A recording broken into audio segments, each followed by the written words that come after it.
തോമാ മാത്യൂസ് തൃതീയൻ ബാബ തിരുമേനി, സഭാവിശ്വാസികളെ, സഹോദരി സഹോദരന്മാരെ, വാസ്തവത്തിൽ ഒരു ചെങ്ങന്നൂർക്കാരൻ എന്നുള്ള നിലയിൽ അഭിമാന പുരസ്സരം എനിക്ക് ഉയർത്തിപ്പിടിച്ച് പറയാവുന്ന ഒരു മഹാസ്ഥാപനത്തിൻ്റെ ഗോൾഡൻ ജൂബിലി സെലിബ്രേഷനാണ് ഇന്നിവിടെ നടക്കുന്നത്. അതിനെപ്പറ്റിയൊക്കെ വിശദമായി ഇവിടെ പ്രതിപാദിച്ചു കഴിഞ്ഞു. അവരെല്ലാം പറഞ്ഞ നല്ല വാക്കുകളെ ഞാനും എൻ്റേതായി സംശീകരിക്കുന്നു, എൻ്റെ അഭിപ്രായമായി നിങ്ങളുടെ മുമ്പിൽ അവതരിപ്പിക്കുകയാണ്. നമ്മുടെ നാടിൻ്റെ ഏറ്റവും വലിയ ടൂറിസ സാധ്യതയുള്ള മേഖല ഏതെന്ന് ചോദിച്ചാൽ, ടൂറിസത്തിൽ ഒന്നാം സ്ഥാനത്ത് നിൽക്കുന്ന ഒരു സംസ്ഥാനത്തെ ഗവർണറായി ഞാൻ പറയാൻ ആഗ്രഹിക്കുന്നു. നമ്മുടെ രണ്ട് മേഖലകളാണ്. ഒന്ന് മെഡിക്കൽ ടൂറിസത്തിൻ്റെ മേഖല. എൻ്റെ സാങ്കേതിക വശത്തിലേക്ക് കടക്കാൻ സമയമില്ല. പക്ഷേ വൈദ്യ ചികിത്സാ രംഗത്ത്, ആധുനികമായ നമ്മുടെ മോഡേൺ മെഡിസിൻ രംഗത്ത് ചികിത്സയ്ക്ക് വരുന്ന ആളുകളെ സംബന്ധിച്ചിടത്തോളം അവർക്ക് ഏറ്റവും നല്ല ചികിത്സ കിട്ടുന്ന ഒരു മേഖലയായി നമ്മുടെ ഭാരതം മാറിയിരിക്കുന്നു. അത് ഏറ്റവും ചെലവ് കുറഞ്ഞ രീതിയിലാകാൻ കാരണം നമ്മുടെ കറൻസി, അതിൻ്റെ വാല്യൂ കണക്കാക്കുമ്പോൾ മറ്റു രാജ്യങ്ങൾക്കെല്ലാം, പ്രധാനപ്പെട്ട രാജ്യങ്ങൾക്കെല്ലാം അത് ലാഭകരമാകുന്നു. അങ്ങനെ വരുമ്പോൾ ആധുനിക ചികിത്സാ സമ്പ്രദായത്തോട് ബന്ധപ്പെട്ട് സമസ്ത മേഖലകളിലും, ഏതാണ്ട് എല്ലാ മേഖലകളിലും, വൈദ്യശാസ്ത്ര രംഗത്തുള്ള മേഖലകളിൽ നമ്മുടെ അനന്തമായ സാധ്യത, ആ സാധ്യതയെ ഉപയോഗപ്പെടുത്താൻ നമ്മുടെ സംസ്ഥാനങ്ങൾക്ക് സാധിക്കണം. ഞാൻ ഗോവയിലെ ടൂറിസത്തിൻ്റെ മന്ത്രിയോട് പറഞ്ഞു, നമ്മുടെ കേരളത്തിലെ മന്ത്രിയോട് ഒരിക്കൽ ഞാൻ കണ്ടപ്പോൾ സൂചിപ്പിക്കുകയുണ്ടായി. ഈ സ്ഥാപനത്തെ ഈ ആശുപത്രിയെ സംബന്ധിച്ചിടത്തോളം മറ്റൊരു പ്രത്യേകത കൂടിയുണ്ട്. ഇവിടെ ബഹുമാനപ്പെട്ട മന്ത്രി പറഞ്ഞപ്പോൾ A hospital with a difference എന്നുള്ള ടൂണിലാണ് അവരവതരിപ്പിച്ചത്. ആ ഡിഫറൻസ് എന്തെന്ന് ചോദിച്ചാൽ, ദർ ഇസ് ഡെഡിക്കേഷൻ. നമ്മുടെ ആശുപത്രികളെല്ലാം സ്വാഭാവികമായിട്ട് ഞാൻ ആരെയും പഴിക്കുകയല്ല, അതൊരു കച്ചവട സ്ഥാപനത്തെ പോലെ അതിൽ മോക്ഷം കിട്ടണമെന്ന് കരുതിയിട്ടൊന്നുമല്ല. അത് സ്ഥാപനമായി ഉയർന്ന് അതിന് നേട്ടമുണ്ടാക്കണമെന്ന് ആഗ്രഹിച്ചുകൊണ്ട് കർണാടകത്തിലും കേരളത്തിലും മറ്റ് പല സംസ്ഥാനങ്ങളിലും അങ്ങനെ പോകുന്ന സ്ഥാപനങ്ങളുണ്ട്. അവർക്ക് വേറെ മാർഗമില്ല. കോടാനുകോടികൾ ചെലവഴിച്ചിട്ട് അതിൽ ബില്ല് ഇടുമ്പോൾ എല്ലാം നഷ്ടത്തിലായി പോകാൻ ആരും ആഗ്രഹിക്കില്ല. ഞാൻ അതുകൊണ്ടാണ് പഴിക്കുന്നില്ല എന്ന് പറഞ്ഞത്. പക്ഷെ ഇവിടെ മിനിസ്റ്റർ പറഞ്ഞ ഡിഫറൻസ് ഞാനും ഒന്നുകൂടി ഉറപ്പിച്ച് പറയുന്നു, A hospital with a difference. ആ ഹോസ്പിറ്റൽ ഏറ്റവും നല്ല ചികിത്സാ സമ്പ്രദായം ഉണ്ടെന്നുള്ള കാര്യം പ്രസംഗങ്ങളിൽ കൂടി മാത്രമല്ല, ഇവിടെ അതിനെ സംബന്ധിച്ച് നേരത്തെ അവതരിപ്പിച്ച നമ്മുടെ ആ ചിത്രങ്ങളിലൂടെ നമുക്കത്, ദൃശ്യങ്ങളിലൂടെ നമുക്ക് കാണാനായിട്ട് സാധിച്ചിട്ടുണ്ട്. അങ്ങനെയുള്ള ഒരു ഭാഗത്ത്. മറ്റൊന്ന് സ്പിരിച്വൽ ടൂറിസം. ഗോവയെ സംബന്ധിച്ച് ഞാൻ എല്ലാ ഗ്രാമങ്ങളിലും പോയപ്പോൾ കണ്ടൊരു കാര്യം, there is ample scope for spiritual tourism. സമയമില്ല, അതുകൊണ്ട് എനിക്കത് പറയാൻ സാധിക്കില്ല. ഇപ്പം ഞാൻ അവരോട് ചോദിച്ചു, ബ്രഹ്മാവിൻ്റെ ക്ഷേത്രം ഉണ്ടാകാൻ പാടില്ല, ഒരു കൺസെപ്റ്റാണ്, എൻ്റെ കാരണങ്ങളുണ്ട്, അതിലേക്കും ഞാൻ പോകുന്നില്ല. പക്ഷേ ഏറ്റവും വലിയ ബ്രഹ്മക്ഷേത്രം ഒരു ഫുൾക്കായ പ്രതിമയോടുകൂടി ഒരു ഗ്രാമത്തിൽ കാണാൻ സാധിച്ചു. രാജസ്ഥാനിൽ ഒരെണ്ണം ഉണ്ട്, ഇല്ലെന്ന് ഞാൻ മറച്ചു വെക്കുന്നില്ല. പക്ഷെ പൊതുസങ്കല്പത്തിൽ നിന്ന് വ്യത്യസ്തമായെന്ന് കാണുമ്പോൾ അതിൽ വിശ്വസിക്കുന്ന ആളുകളെ സംബന്ധിച്ചിടത്തോളം അത് പുറം ലോകം അറിഞ്ഞാൽ സാധ്യതകൾ കൂടും. ഇതുപോലെ പഴയ പള്ളികൾ ഗോവയിൽ, ആ പള്ളികളെ സംബന്ധിച്ചിടത്തോളം ഓരോന്നിനെ സംബന്ധിച്ചും അവിടെ നിൽക്കുന്ന മരം പോലും ലൈറ്റനിങ്ങിനെ തടയാൻ സാധിക്കുന്നതാണ് എന്ന് ഞാൻ അവിടെ പോയി കണ്ടപ്പോൾ മനസ്സിലായി. അങ്ങനെ ഓരോന്നിനും ഓരോ ചരിത്രമുണ്ട്. ഇതിനോട് ബന്ധപ്പെടുത്തി നോക്കുമ്പോൾ കേരളത്തിൽ നമുക്ക് ഈ ഹോസ്പിറ്റൽ സേവന സന്നദ്ധത കൊണ്ടും അതൊരു ഈശ്വരീയ കർമ്മമാണ് ഇവിടെ നടത്തുന്നതെന്നുള്ള അതുമായി ബന്ധപ്പെട്ടവരുടെ ആ വിശ്വാസത്തിൻ്റെ ബലം, എല്ലാം ദൈവത്തിൽ അർപ്പിച്ചുകൊണ്ട് ദൈവമാണെല്ലാം ചെയ്യുന്നതെന്നുള്ള ആ സമർപ്പണ ബോധം, അതോടൊപ്പം അത്യാധുനിക സൗകര്യങ്ങൾ. ഇപ്പോൾ ഞാൻ ഓണറബിൾ മിനിസ്റ്ററോട് ചോദിച്ചതാണ്, ക്യാൻസറിൻ്റെ ഈ സൂചിയിലൂടെയുള്ള, ടെക്നിക്കലായിട്ട് എനിക്ക് അതിനെപ്പറ്റി അറിയില്ല, അതൊക്കെ ഇവിടെ വരുന്നു എന്ന് പറയുമ്പം ഇതൊരു അനന്തമായ സാധ്യതയുള്ള മറ്റൊരു മേഖലയായി ഞാൻ കാണുന്നു. അവിടെ ദൈവത്തിൻ്റെ മുൻനിർത്തി ആ രംഗത്ത് കൂടുതൽ ഉയരങ്ങളിലേക്ക് എത്തിപ്പെടാൻ സാധിക്കട്ടെ എന്ന് ഞാൻ ആത്മാർത്ഥമായി പ്രാർത്ഥിക്കുകയാണ്. ഈ ഗവർണർമാരെ പരിപാടിക്ക് വിളിക്കുമ്പം ഒരു വലിയ ബുദ്ധിമുട്ട് എല്ലായിടത്തുമുണ്ട്. ഞാനിപ്പോൾ അതും മന്ത്രിയോട് ഞാൻ പറഞ്ഞു.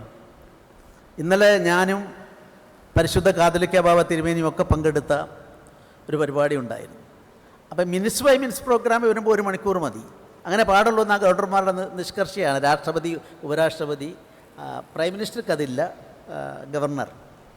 പക്ഷെ ഞങ്ങളത് തുടങ്ങിക്കഴിഞ്ഞ് 2.5 മണിക്കൂറിന് ശേഷമാണ് എനിക്കും അധ്യക്ഷനായിരുന്ന പരിശുദ്ധ ബാബ തിരുമേനിക്കും അന്ന് അതിൽ പങ്കെടുക്കാനായിട്ട് കംപ്ലീറ്റ് ചെയ്യാനായിട്ട് സാധിച്ചത്.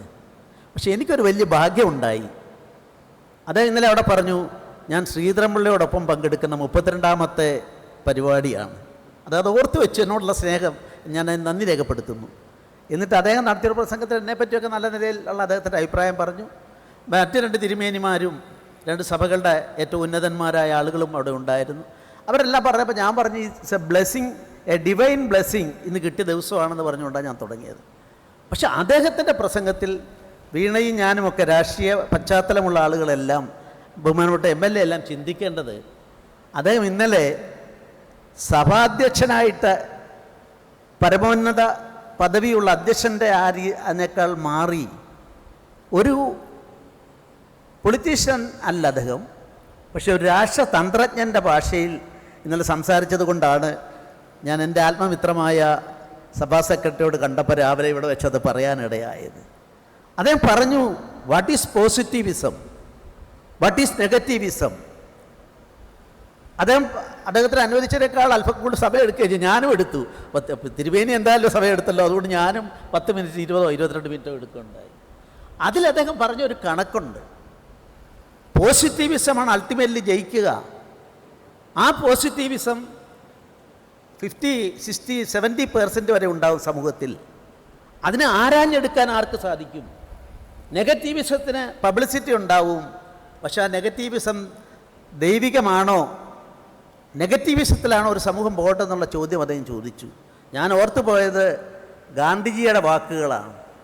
47 ഓഗസ്റ്റ് 15 സ്വാതന്ത്ര്യം കിട്ടിയപ്പോൾ അദ്ദേഹം പറഞ്ഞു, I don't want to be a member of any political party, but at the same time I would work till the last breath for the society including politics. ഇതാണ് ഗാന്ധിജി പറഞ്ഞത്. അതുകൊണ്ട് നിങ്ങളോട് ചോദ്യം ചോദിച്ചാൽ, കഴിഞ്ഞ നൂറ്റാണ്ട് കണ്ട ഏറ്റവും വലിയ രാഷ്ട്രീയ ആചാര്യൻ, നേതാവ് ആരായിരുന്നെന്ന് ചോദിച്ചാൽ നമുക്കെല്ലാവർക്കും കിട്ടുന്ന ഉത്തരം ഗാന്ധിജി എന്നാണ്. But she was not even a member of a political party in India after the independence.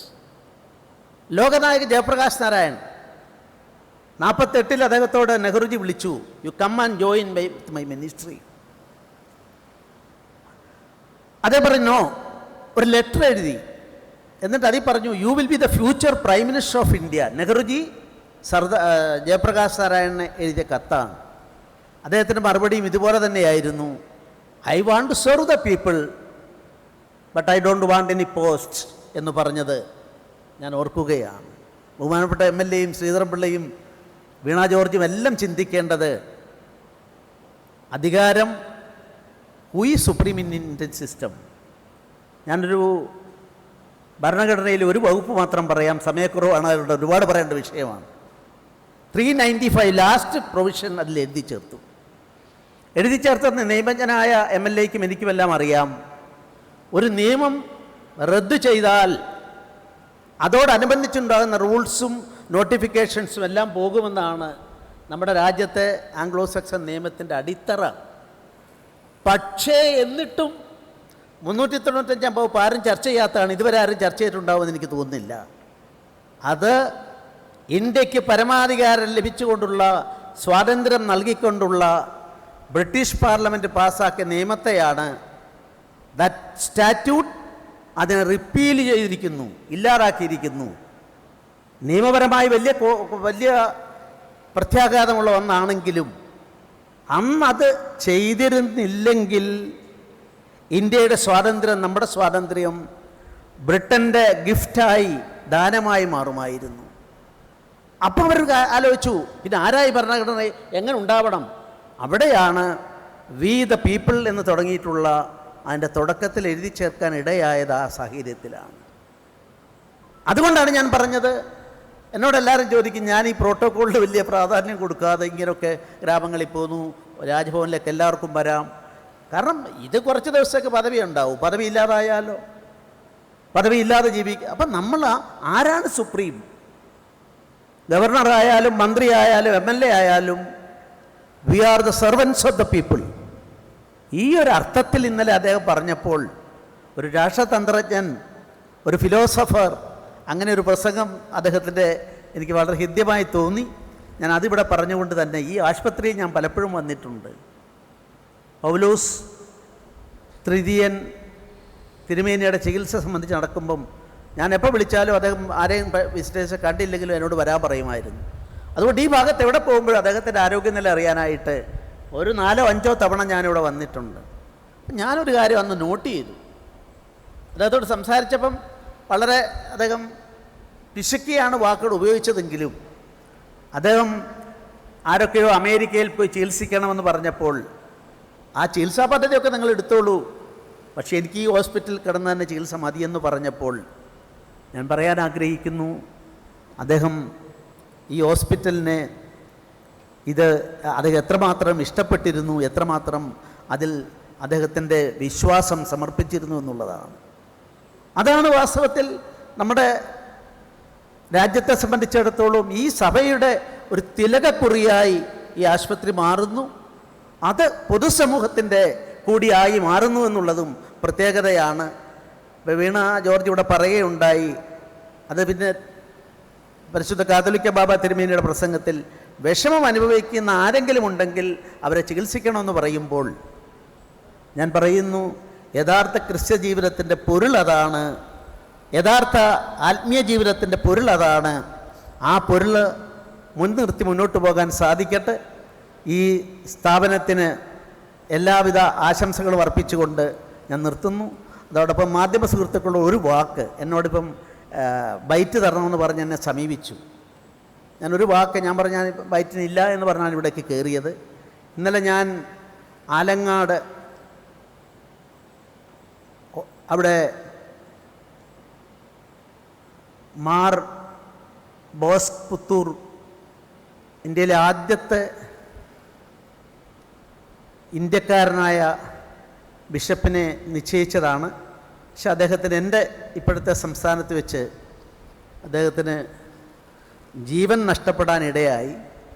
2 views ഉണ്ട്, ഞാൻ അതിലേക്ക് പോകുന്നില്ല. അദ്ദേഹത്തിൻ്റെ കൂടെ ഉണ്ടായിരുന്ന ആൾ എഴുതിയതാണ് വർത്തമാന പുസ്തകം എന്നുള്ളത്. അവർ 2 പേരും കൂടെ യാത്ര ചെയ്താണ് അവിടെ വന്നത്. ഗോവയിൽ അദ്ദേഹം ദൈവത്തിലേക്ക് ലയിച്ചു. വർത്തമാന പുസ്തകത്തിൻ്റെ കത്തനാർ അദ്ദേഹം എഴുതിയത് ഞാൻ വായിച്ചിട്ടുള്ള ആളാണ്. ഞാൻ പക്ഷെ അവരോട് പറഞ്ഞു, ഞാൻ അവിടെ പോയി. പക്ഷെ എനിക്കൊരു വലിയ സന്തോഷമുള്ളത്, ഉദയംപേരൂർ സുന്നകദോസിന് മുമ്പ് ഉണ്ടായിരുന്ന ദേവാലയങ്ങളിൽ, ക്രിസ്ത്യ ദേവാലയങ്ങളിൽ അപൂർവം ഒന്നാണതെന്നുള്ളത് കൊണ്ടാണ് ഞാൻ ഇന്നലെ അവിടെ പോകാനിടയായത്. ഈ പറഞ്ഞ പോലെ അവിടെയും മീറ്റിംഗ് ഏതാണ്ട് 2 മണിക്കൂറിലധികം നീണ്ടുപോയിരുന്നു. അതിൽ ഞാനൊരു വാക്ക് പറഞ്ഞു, അതായത് എല്ലാ ചാനലുകളും അതേ പറയുന്നു. എനിക്കൊന്നേ പറയാനുള്ളൂ, ഞാൻ ജനസംഖ്യാനുപാതികമായി പറഞ്ഞതല്ല, ഏതെങ്കിലും മതത്തെ ഉദ്ദേശിച്ച് പറഞ്ഞതല്ല. അവിടെ ഞാൻ പറഞ്ഞതിൻ്റെ കാരണം 35% ലിബറേഷൻ സമയത്ത് കത്തോലിക്ക സമുദായമാണ് മെയിനായിട്ടുണ്ടായിരുന്നത്. ഇപ്പോഴേ അടുത്ത കാലത്ത് ഞാൻ ലേഖനം വായിച്ചു, 26% അത് ചുരുങ്ങി, അതിലും താഴെയാണ്. അതുകൊണ്ട് സ്വാഭാവികമായിട്ടും അവിടുത്തെ ആളുകൾ എന്നെ കാണാൻ വരും, മതത്തിൻ്റെ പ്രധാനപ്പെട്ട ആൾക്കാർ, ബിഷപ്പുമാർ വരും. അവരോട് ഞാൻ ഈ കാര്യം പറഞ്ഞു, ഇത് സംഖ്യ ഏത് മതത്തിൻ്റെതാണ്, പിന്നെ കൂടിയൊരു സംഖ്യയുള്ള മതം ചെറിയ നിന്നിപ്പോൾ 10-12% ആയി എന്ന് പറയുന്നു. അത് പറയാൻ കാരണം അവിടുത്തെ ആളുകളുടെ വിശ്വാസം പുറം നാട്ടിൽ നിന്ന് വരുന്നവരാണെന്നൊക്കെ പറഞ്ഞുള്ളൊരു പ്രചരണമുണ്ട്. അതുകൊണ്ടാണ് ഞാൻ പറഞ്ഞത്, ഇത് യഥാർത്ഥത്തിൽ എന്താണ് വസ്തുത, എന്തുകൊണ്ട് ഇത് സംഭവിക്കുന്നു, അത് ബ്രെയിൻ ഡ്രെയിൻ ആണ് എന്നാണ് എൻ്റെ ഒരു കാരണം ഞാൻ കാണുന്നത്. അതിനെപ്പറ്റിയാണ് ഇന്നലെ അവിടെ സൂചിപ്പിച്ചത്. അല്ലാതെ ഒരു മതം വളരെ വളരുകയും മറ്റേ മതം താഴോട്ട് പോവുകയും ചെയ്തുവെന്ന് ഒരു ക്രിസ്ത്യൻ ദേവാലയത്തിൽ നിന്നുകൊണ്ട് ഞാൻ പ്രസംഗിച്ചു എന്ന് പറയുന്നത് ഒരു വാക്ക് ഈ പശ്ചാത്തലമാണ് എന്ന് എൻ്റെ മാധ്യമ സുഹൃത്തുക്കളോട് പറയാൻ ആഗ്രഹിക്കുന്നു. ഗവർണറുടെ ജോലി മറുപടി പറയലല്ല. അത്തരം കാര്യങ്ങളൊന്നും ഗവർണർ മറുപടി പറയാനും പാടില്ല എന്നുള്ളതാണ്. പക്ഷെ സംശയമുള്ളതുകൊണ്ട് ഇവിടെ വന്ന ചാനൽ സുഹൃത്തുക്കളോട് ഞാൻ അതിനുവേണ്ടി ബൈറ്റിനൊന്നും ഞാൻ നിൽക്കുന്നില്ല. ഈ പശ്ചാത്തലമാണ് ഒരു സമൂഹ ജീവിതത്തിൽ സമീകൃതാവസ്ഥ നിലനിൽക്കണമെങ്കിൽ ഈ കാര്യങ്ങളൊക്കെ ഗൗരവത്തിൽ ചിന്തിക്കേണ്ടത് രാഷ്ട്രീയക്കാരല്ല, ഗവർണറല്ല, സാമൂഹ്യ തലത്തിൽ അത് ചിന്തിക്കേണ്ടതാണ്.